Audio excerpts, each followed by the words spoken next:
नमस्कार सर. त्र्यंबकेश्वरवरून आले आपल्याकडे. सरांना खूप हायपर ॲसिडिटीचा प्रॉब्लेम आहे.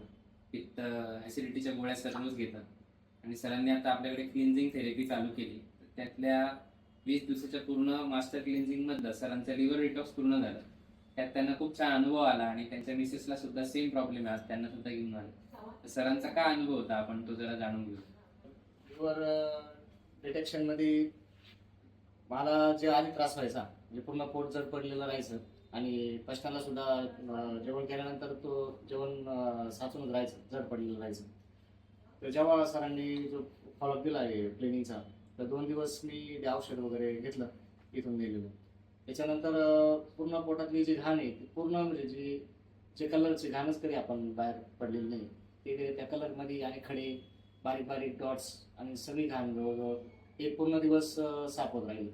आणि त्याच्यानंतर पूर्ण पोट हलकं झालं आणि शांत वाटलं आणि फ्रेशनेस पण वाढला. आणि जेवण केल्यानंतर जो जड पाडायचं ते पण जेवण जड पडत नाही आता. आता आज आपण मॅडम सुद्धा आल्या तर त्यांचं पॅरासाइट क्लिन्झिंग केलं. तर मॅडमचं सुद्धा एक मास्टर क्लिन्झ करून आपण त्यांचं गायनॅक क्लिन्झिंग सुद्धा घेणार आहोत. त्याच्यामध्ये PCOD वगैरे जे काय प्रॉब्लेम आहे ते सुद्धा तुमचे नॅचरली कव्हर होते. तर आता आज